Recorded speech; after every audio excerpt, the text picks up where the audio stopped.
Kung nasakay.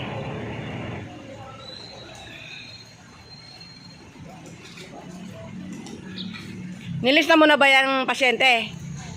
Sir?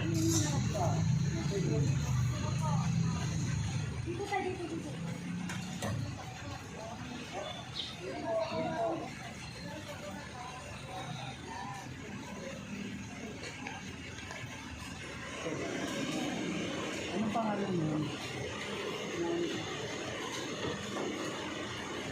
Tatay.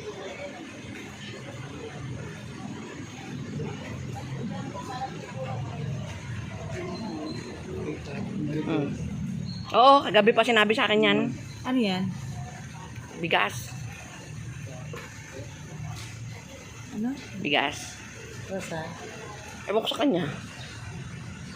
Request ko? Oo, sinabi niya lang sa akin. Sabi niya, naki-Edwin kunin mo. Sabi ko, sige, bukas na lang.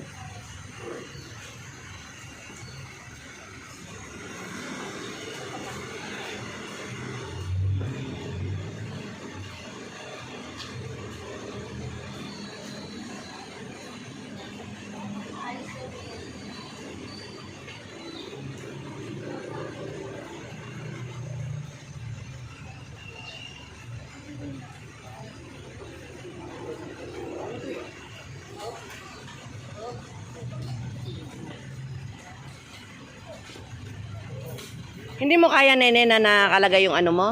Yung, maluag. Natatanggal pa? Kaya po iikutan. Yung po yung balik namin. Nababaluktot siya.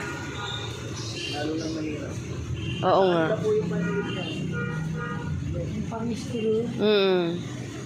Hindi kasi di ba babalik pagawa ng therapy? Hindi nga po masyadong Yun! Lumabas ka rin. Teka, lapasok dun. wala. Ano yan? Ang dugtog po. Plastic yan eh. Hindi po ito. Niloloko mo ako. Oo. Tagal kong hinanap. Ay, ito po. Huwag ka mga tog. Diyos ko.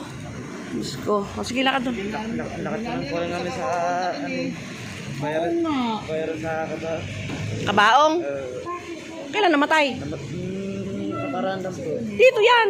Ah, Dito. Bukas ko to ilalapit. Hanapin mo ako bukas. Puntahan mo ako dito bukas ng umaga. Kumuha ka ng indigency. May ID ka? wala po. Yung tiyahin mo. Bakit titingnan ko po? Sabihin mo sa tiyahin mo, indigency at saka ID. Puntahan ako bukas dito. Hanapin ako. Dito dito lang, pa? nandyan lang ako. Oo. Ay po sa loob po na yan. Oo. Gusto mo sa labas din. Then bukas sabihin mo, kung sumama ka sa tiyahin mo, nandyan lang ako. Ikaw, kilala mo naman ako.